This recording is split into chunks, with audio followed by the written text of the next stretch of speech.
They have swum through the oceans for over 400 million years. In this time, they have ruled over the sea. This animal is the shark. Their senses and skills make them perfect hunters and the most feared animal in the ocean. People's opinion of them is that they make coasts and beaches unsafe for surfers and swimmers. But what lies behind the myth of the shark? Are they really the terrifying creatures that we think they are? Are they an unpredictable monster that feeds without a care? Throughout the centuries, the shark has become a horrifying mystery. To find out the truth about the king of the oceans, we have to look closer into the world of hammerhead sharks, manta rays, and bull sharks. Seeking the truth has become a lifelong mission for many explorers. For more than 20 years, scientists have strived to change the gruesome image of the shark as we know it.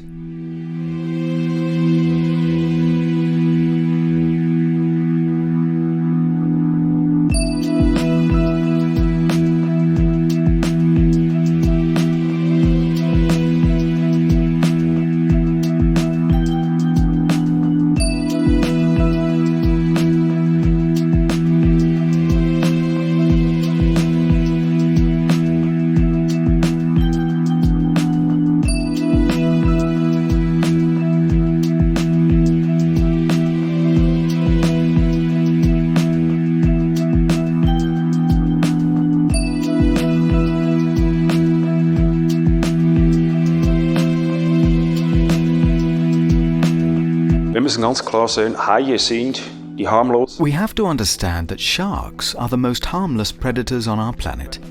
This might sound a little exaggerated, but if we look at the statistics, the density of sharks there are, the frequency of sharks, and the confrontation zones, compared to all the beaches and all the surfers that are in the water every day, sharks are harmless.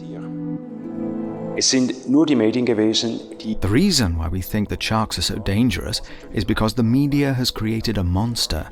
The media has portrayed the shark like this because it is an easy thing to do, as it is the only species that combines so many human fears. We are afraid of animals from the deep. We are afraid of things from the dark. We are afraid of being eaten alive. We are afraid of water. We are afraid of moving in a different medium. No other animal combines all these fears. Therefore, it was easy to make the animals into the monsters we believe they are today. But sharks are absolutely not what the media tries to portray them as.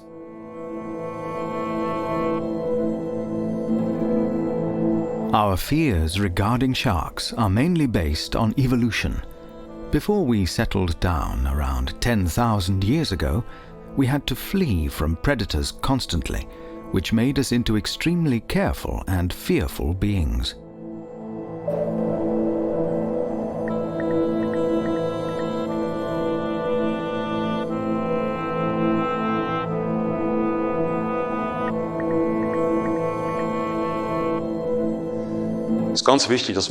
It is very important to understand that when we interact with sharks, it is not the shark that is dangerous, but the situation we create. This is when trouble occurs. There are no dangerous sharks, only dangerous situations. We can deliberately create a situation by pulling on the shark's tail, unknowingly by floundering about in the water in a place where we should not be, or created by a third person. For example, someone is fishing upstream. We are downstream. The shark smells the odors this person is creating to attract the fish and thinks we are the source of this. Whatever your situation, you should stop and assume a vertical position and keep an eye on the animal at all times. That might sound logical right now, but when you're put into a situation like this, the natural instinct is to seek an exit. Where is the beach? Where is my partner? Or whatever. After that, you look for the shark, which won't be where it was, and then you stress out. Do nothing. Assume a vertical position and follow the animal with your eyes.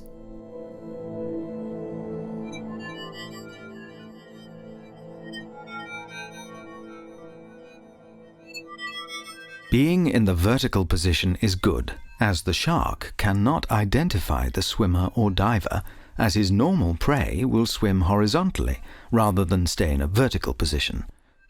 The calmer you act in a situation like that, the less interested the shark will be, as its hunting instinct triggers through the fleeing movement of its prey. If there are no attempts to flee, the interest of the shark dies out.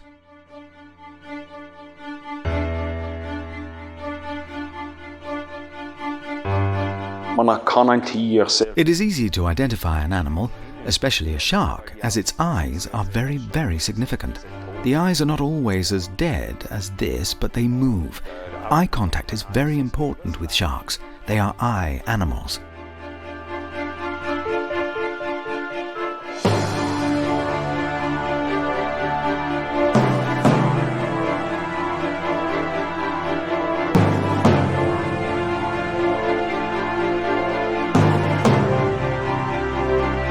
It is a general assumption that when sharks circle, it means they're getting ready to bite. A circling shark is nothing more than a shark that is seeking contact. It is interested in something, but does not want to move closer. In other words, how can it look at us for a few minutes without coming too close? It circles us. It can happen that it comes closer because it is getting calmer. But this never leads to an accident. Our perception is that the shark has surrounded us and is coming closer for a kill. If the animal comes so close that we feel we need to do something, so close that we could reach it when we stretch out our arm, just press some water against its gills. If that doesn't help, touch the gills and the shark will back off. The gills are the most sensitive organs sharks and fish in general have. Only a little pressure against these vulnerable regions will caution the shark to swim away from the human.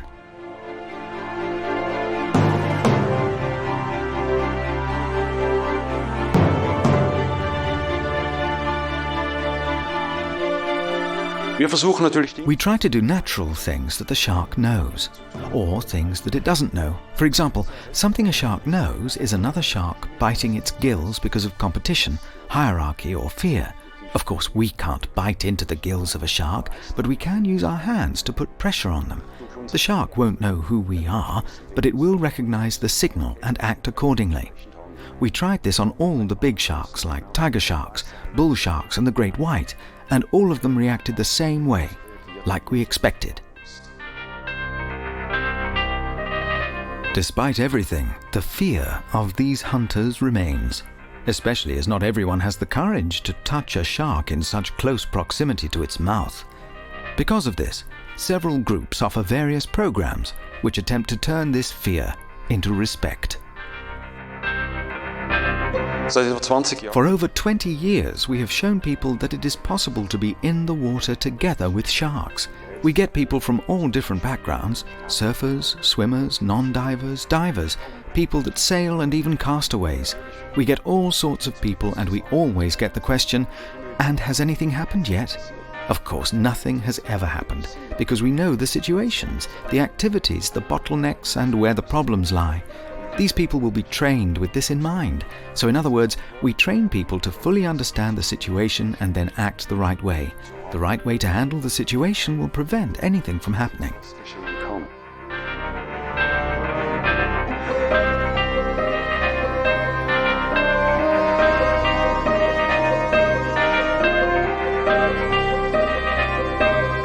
Sharks are animals that give out very clear and honest signals. When a shark approaches us in a certain way, his intention is very clear. This is very, very different from when a dog, say, is begging for a treat. It is not begging because it is hungry. It is not hungry. It only wants a treat. This is a very dishonest signal. Sharks don't do that. Of course, we get bitten every now and then, but not because we don't know what we are doing. We know where the problem zones are. We push the animals. We stress them and make them angry to find out how they react. Of course, it can happen that an animal needs to defend itself from what it might perceive as aggression. These deliberately provoked attacks play a big part in understanding the behavior of sharks. The findings the explorers document with these strategies help us to adjust our own behavior when we encounter sharks. Generally speaking, wherever we like to swim, there are sharks, no exceptions. We like to swim where the water is more than 17 degrees centigrade, more than 18 degrees centigrade, there are sharks. We have been told that there are no sharks in the Mediterranean Sea, but it actually contains every species of shark you can imagine. These animals just don't like to come too close to people. They are reclusive. We are something unknown to these animals. We are a potential danger for them. If a shark comes close to us, it must have a very special reason. Otherwise, it would not do that. We are in the water a lot and think there are no sharks around. But they are there. They're just staying away.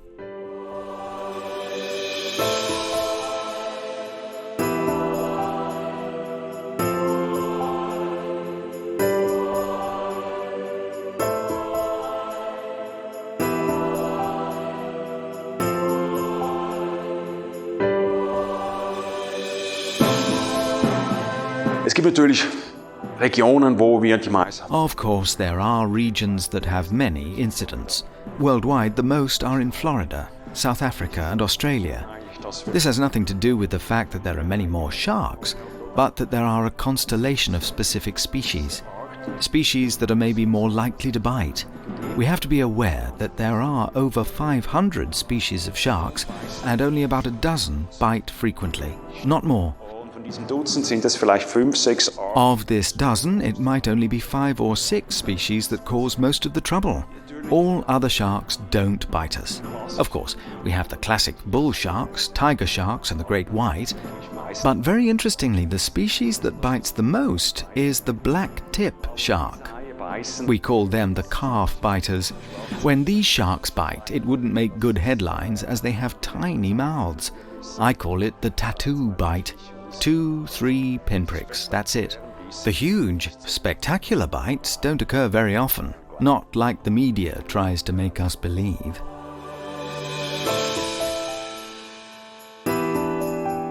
As a matter of fact, there are only 3 to 7 attacks per year from big sharks like the great white. Only a fraction of those end fatally. Hence, shark hysteria, which often starts after new incidents with sharks, is, of course, absolutely inappropriate. My group tries to show how sharks really are. We show that they are intelligent, they have short-term and long-term memory, and you can chill out with a shark like with any other animal. It is important to eliminate the wrong perception about sharks in people's minds. This is the first thing we do in our training. We have to destroy the myth of the monster first, before we can talk about the animal. But because it is a fear that was put in our minds by the media, it is relatively easy to take that fear away.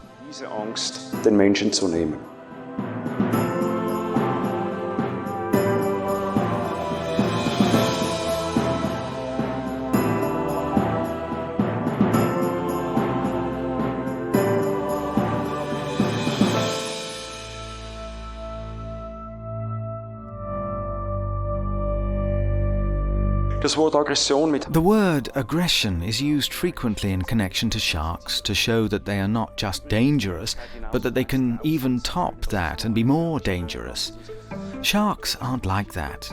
No shark bites just to hurt us. A shark doesn't think, oh, this thing needs to be hurt, so it'll know who's the boss. That doesn't happen. Sharks don't see us as prey, they don't want to kill us, they don't want to hurt us. If a shark bites us, say it gets into a stressful situation, then it bites us as it would bite another shark in the same situation. Of course, it doesn't know just how soft our skin is, so sharks don't bite us to hurt us, and they don't bite us to eat us. Biting is just a result of the situation they are in, either to get out of the situation or to show us their idea or motivation. Back off, this is my prey, for example.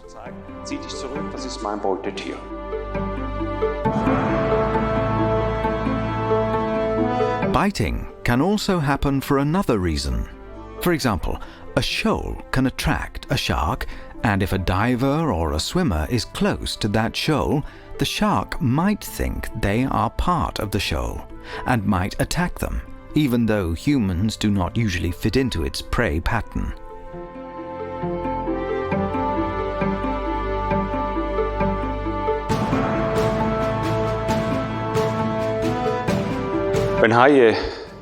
If a shark is looking for prey, it has a kind of image in its head. That means when it smells something, it will think, "Oh, that's my prey, that's something I know." So now it is looking for the animal that fits into that pattern, looks the same, gives off the same smells and sounds, the same stress sounds. Humans generally don't fit into that image.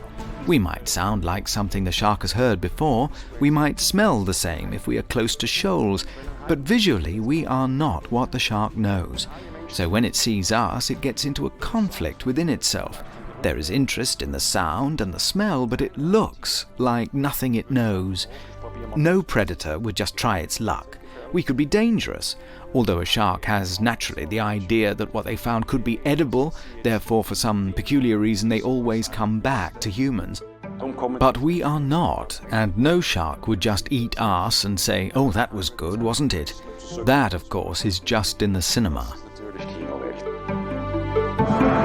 Sharks are predators. Underwater, there are no better ones. Their rough skin allows them to reach their prey quickly, and their teeth are able to break every bone and muscle. But they do not feed on humans. Sharks are suspicious and careful, and only approach people on very rare occasions. Accidents with people happen only in extremely exceptional situations, where humans and animals meet in an unlucky setting.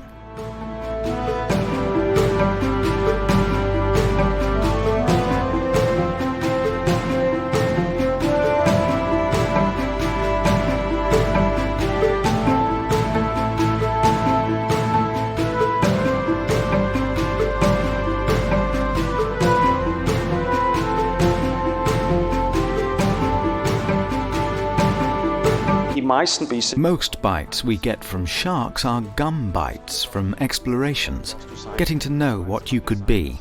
It could be that you are dangerous, but the shark approaches you as its curiosity is stronger than its fear. It thinks, "Okay, this sounds like a stressed prey and smells like it too. I will put my gum there a little to see if I know the surface or not." That's why most bites we get from sharks are generally not very deep. The only reason bigger wounds happen occasionally is when the shark holds on to your hand and you pull it away. Of course, your hand will rip through the teeth, which will result in larger wounds. But if you don't move, the shark will let go straight away. This works with bull sharks, white sharks, and even the big ones. The big ones do it exactly like the small ones.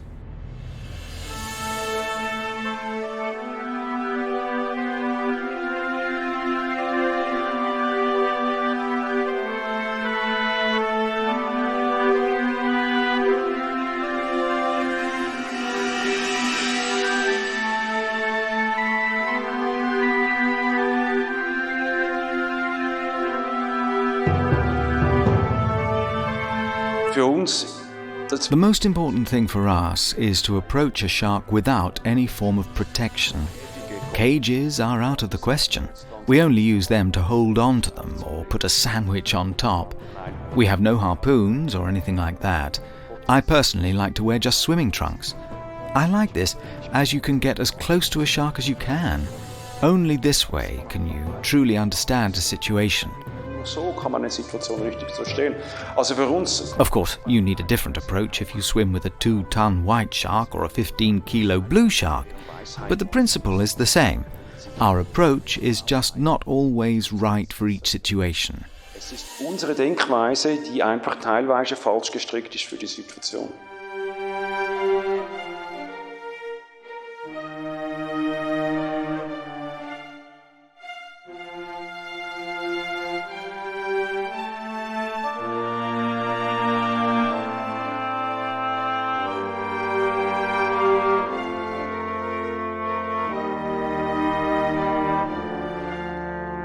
Mit einem weißen Hai ist mir noch nie. I never have had an accident with the white shark.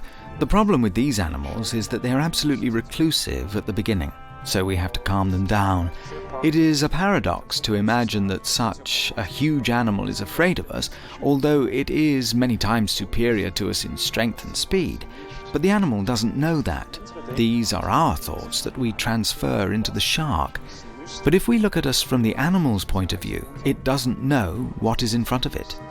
Es ist vorsichtig.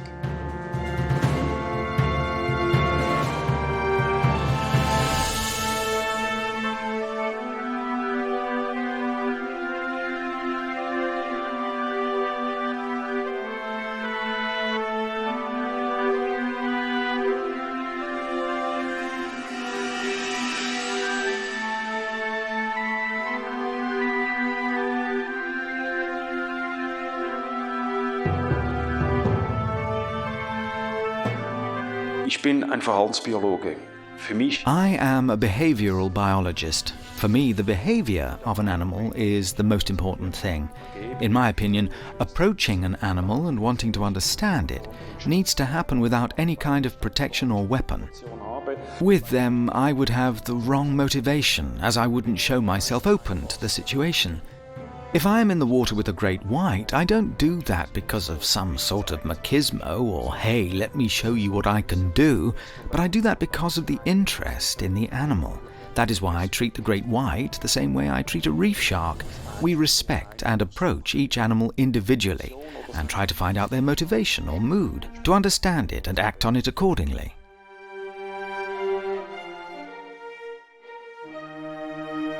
The individual attitude of a shark can vary and have a huge influence on our own behavior, and therefore determines if a potentially dangerous situation can be avoided or not.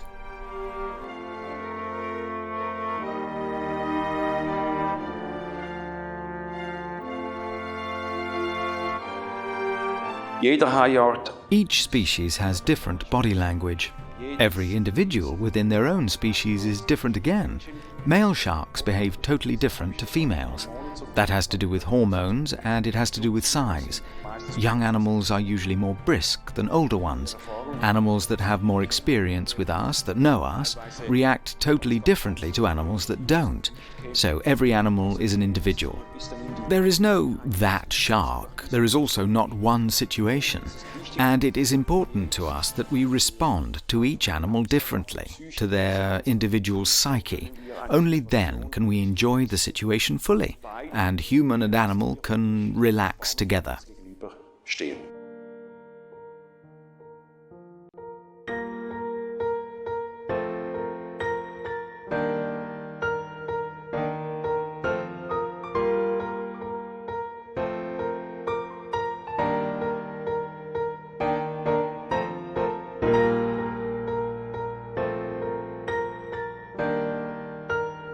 Man muss natürlich Of course, with all creatures that are strange to us and all situations we are not familiar with, we have to exercise a certain caution.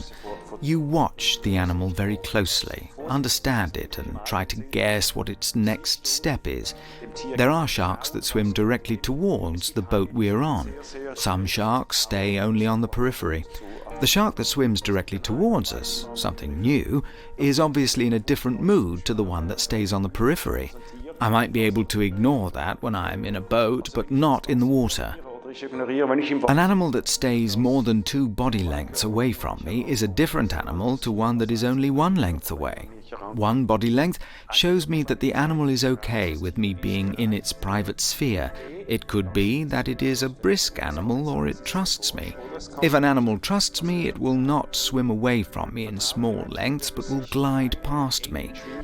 What if I would not know that the animal is relaxed when it glides? The other thing we hear is that the animal pushes its pectoral fins downwards, but this is not a threatening behavior. It is a sign that they are getting ready to flee if anything goes wrong.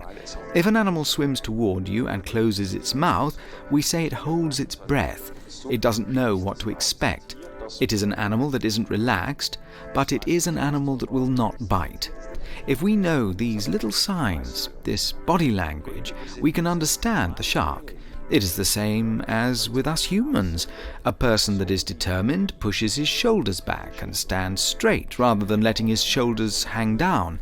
If we understand these signs correctly, which we now can, as we have studied their patterns for over 20 years, then we can say whether an animal is relaxed, nervous, shy, agitated, or whatever other mood it is in. Many people cannot classify the mood of a shark, as most information we get about them comes from films like Jaws or similar media. Because of that, the animal is widely misunderstood.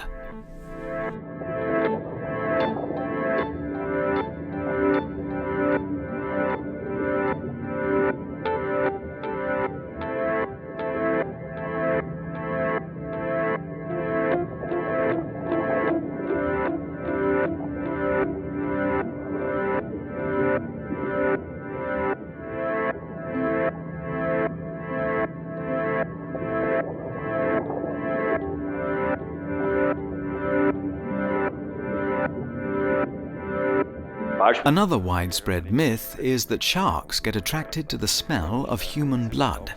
Of course, that isn't true.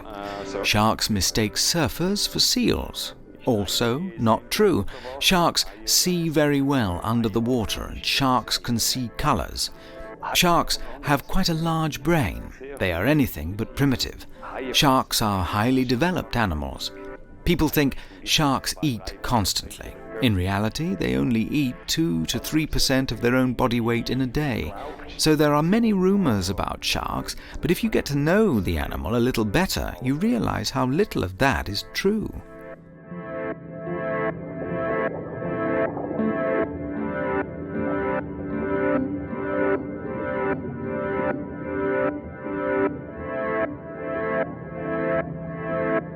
It is hard to explore the intelligence of a shark, but we have done a few experiments that enabled us to show that sharks have body awareness. They have an awareness of three-dimensional structures. They recognize specific structures and how they are arranged, and can move past them accordingly. They can rotate. They also know where on their body a leech is irritating them. Sharks learn by watching. We made an experiment where we taught one shark to do something. It had to repeat the same process again and again and learned it. Another shark was not allowed to do the process but only to watch. The first shark then swam away, and when the second one was allowed to try it, it got it straight away. Sharks also remember and can do exactly the same thing they were taught or shown a few days back. Of course, not all sharks are as intelligent as others, and some need to be taught again. So, sharks have short and long-term memory and learn while watching. They are very intelligent animals.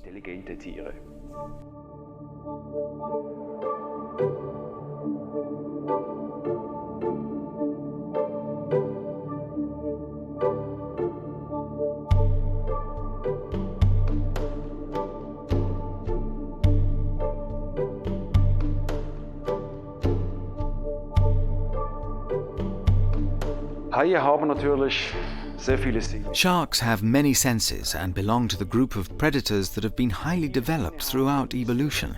Of course, every animal develops its senses until they are optimal for survival. Sharks have more than 5 senses, and probably even have more than 6 or 7. I am sure we will hear about this very soon. Sharks are the perfect predators. There are no buts, no ifs or maybes about it. These animals are a perfect example of evolution, and compared to other animals, they deserve much more credit than they have been given to date.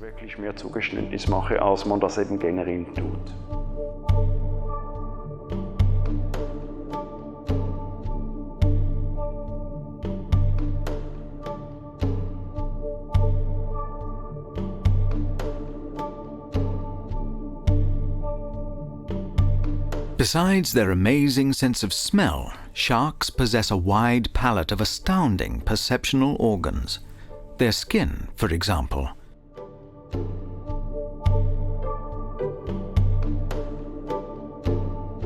Millions of little teeth cover the surface of a shark. These teeth, on one hand, act as a sound absorber, which enables them to get close to prey without making any noise. On the other hand, they reduce the density of the water around the shark, which enables it to move faster. The skin of the shark also has another feature. Going from head to tail fin, the shark has a sideline organ. This remarkable gift of evolution enables the shark to notice the movements of the water and therefore the close swimming fish around it. With this, the shark is able to hunt even in the darkest night. In the night, the predators not only rely on their sideline organ, but also use their electric serendipity. This enables the shark to feel the pulse of their prey. If a shark gets close to its prey, he is most likely to use its most characteristic feature, his teeth. These are not just unbelievably sharp, but they also grow back frequently. With its extremely lightweight body structure, which is held together by a framework made of cartilage, its skills make the shark the perfect design of evolution.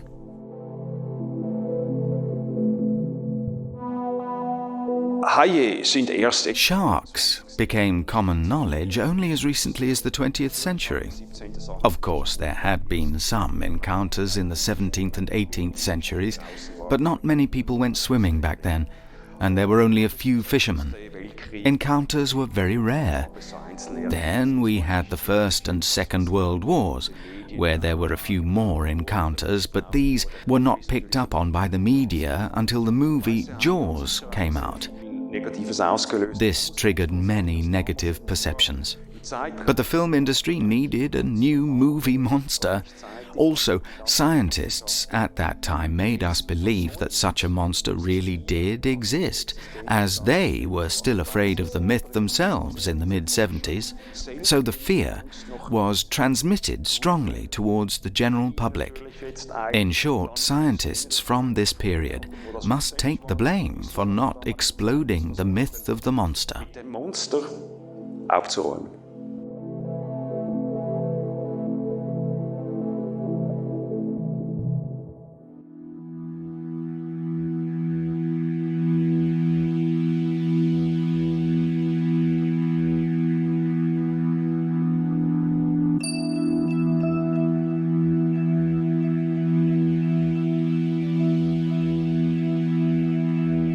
The biggest problem we have nowadays regarding sharks is that we are afraid of them, and what we are afraid of we don't protect.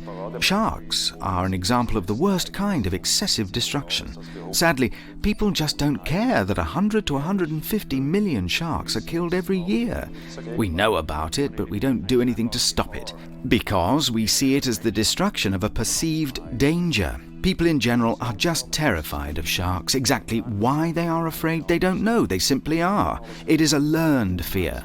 Communal knowledge shows us sharks are dangerous. Therefore, we are not ready to fight for sharks. If it carries on like this, we will not only lose all the sharks, but we'll also lose our seas, as sharks are important regulators of the sea.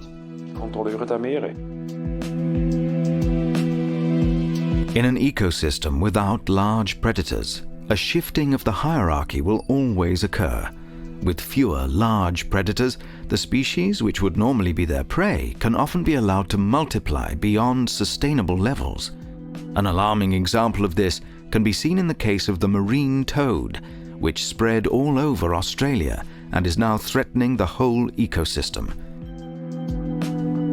The decline of the population of sharks has resulted already in a similar phenomenon happening underwater in some regions.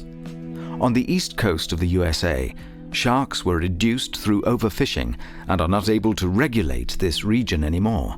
In recent years, an extreme spread of cow-nose rays was observed, and these already are beginning to threaten nature's delicate balance. In South Australia, seal colonies have taken over the waters since the white shark almost totally disappeared from this region. This erratic increase of population of the seals resulted in many seals starving to death, as there was not enough food to go around. These two examples show that this increasing growth will result in the extinction of a species.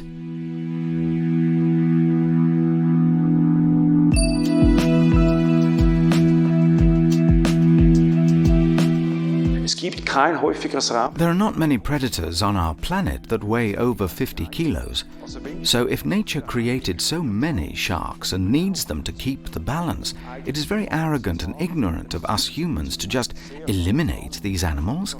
This happens almost automatically. Fishermen know that no one cares because everyone is afraid. That has to change. Otherwise, the biggest time bomb in human history will explode, and no one will win. If it explodes, no one can return to a time before it went off. It will all be too late. The damage will be permanent and irreparable. Dorthin zurückkehren, wo wir waren, bevor diese Bombe losging.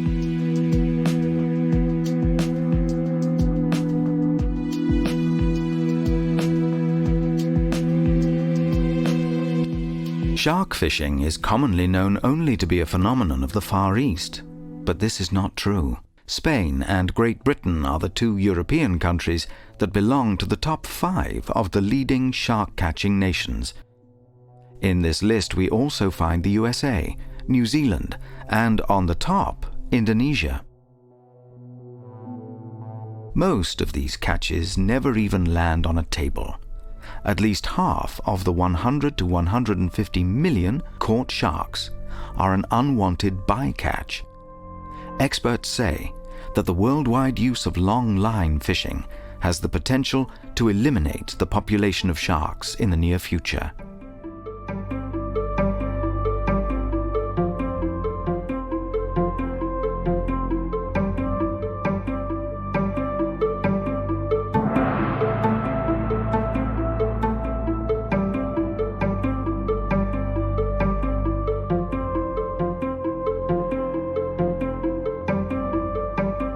Wir haben etwa über 500 Haiarten. Von etwa We have about 500 species of sharks. About 60 to 100 are overfished. Of these 60 to 100, about 10 to 20 are endangered species. This includes well-known species like white sharks, whale sharks and basking sharks. These sharks won't make it anymore, even though they stand under protection, which is a nice gesture, but nothing will change. What we need to do is to protect the animals that have a stable population, as these can still have an influence on the health of the seas. The rare species can't do that anymore. We have to change our mind about protection to save our seas. Unsere Meere noch retten zu können.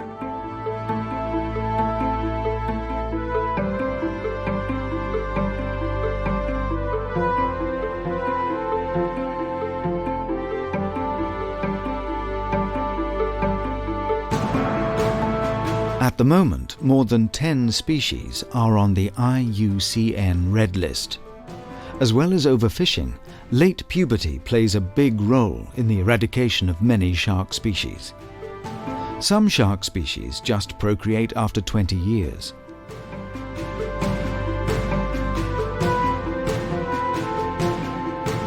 Consider that 100 million years ago, sharks maintained 60% of all species in the ocean, whereas today they just maintain 3%. In this context, you realize the relationship between aggressive overfishing, deep-sea fishing, and the rapid speed of decreasing sharks in the oceans of our world.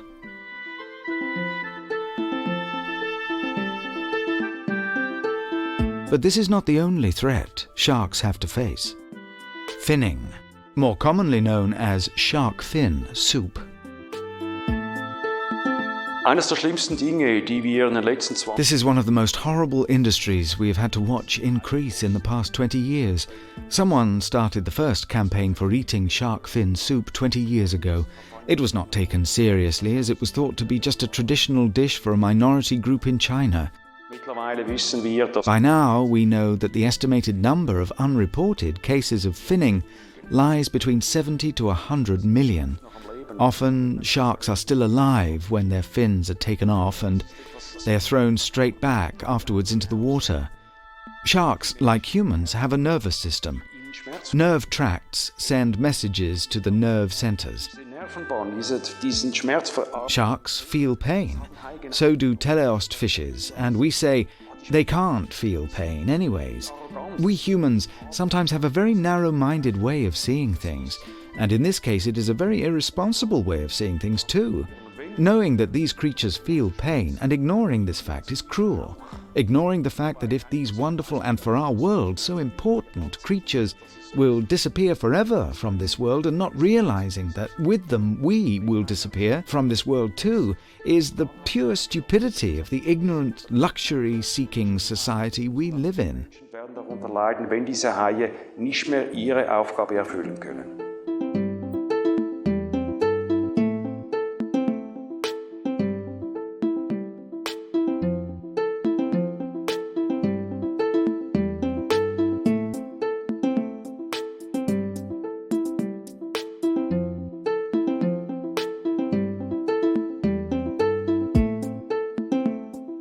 Long line finning is the most commented and efficient method used. Therefore, fishers have 262-foot up to 393-foot long ropes with a fishing hook placed in regular intervals. These hooks carry a lure which attracts a huge amount of sharks. Since these ropes with the sharks hooked onto them float in the water over a long period of time, allowing the sharks to survive until their cruel destiny when they face a brutal ceremony. The ropes get taken onto the ship, the sharks are still alive and conscious, they get their fins cut off and then are thrown back into the water.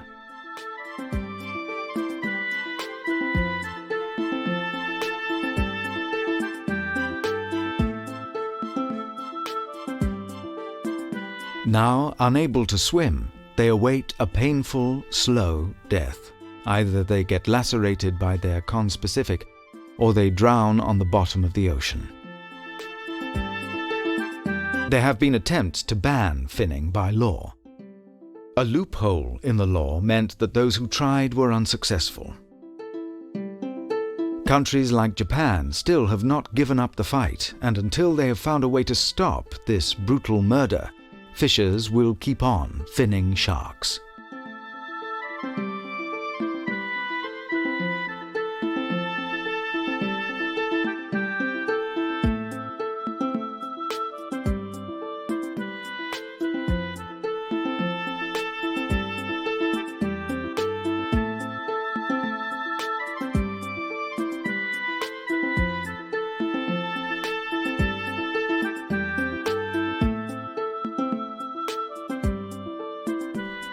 I hope I will not be living in this world the moment the last shark is murdered. I believe with their disappearance, oxygen will disappear. It might be a too simple statement if I say, no sharks, no oxygen, but sharks are the end links to our food chain. Let us now see where we find the base of our mineral chain. The base we find is algae. Algae produce 60 to 80% of our oxygen. They absorb 60 to 80% of CO2 and transduce it into oxygen. They protect the Earth from global warming and give us our oxygen, without which we can't live. We are very naive and arrogant if we dispatch the highest links of our food chain and still believe we won't change the oceanic plankton of our world. We are very lucky if the oceanic We will be very lucky if the oceanic plankton stay alive, but that is very unlikely, and we will face a very uncomfortable future in this world.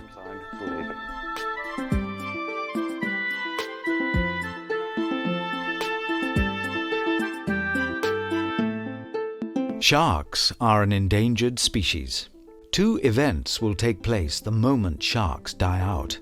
With the disappearance of sharks from the oceans of our world, we will lose the biggest regulators of the sea, which also contributes to the growth of all other creatures of the sea as a consequence.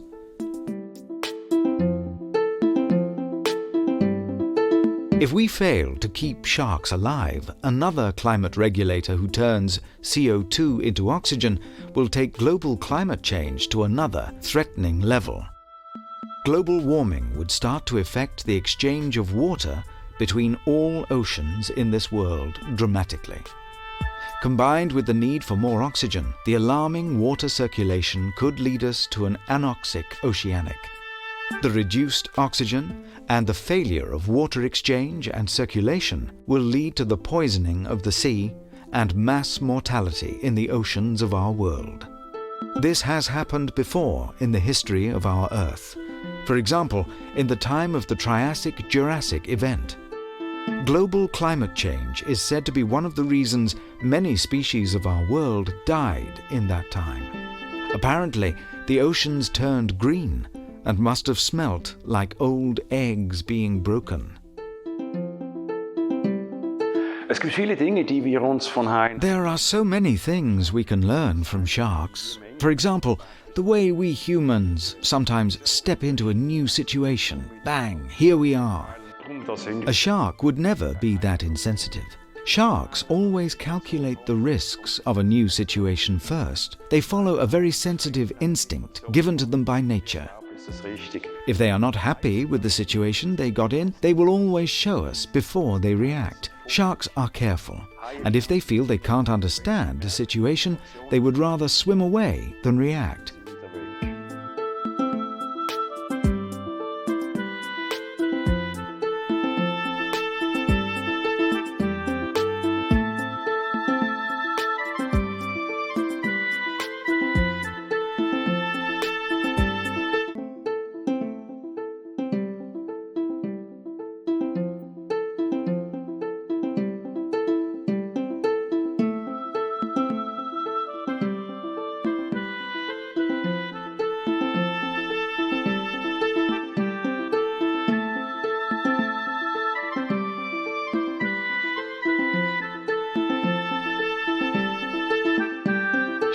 Often I get asked what I wish humans could see in respect of sharks. I would love that every person in this world could see sharks through my eyes, just for 1 minute in their lifetime.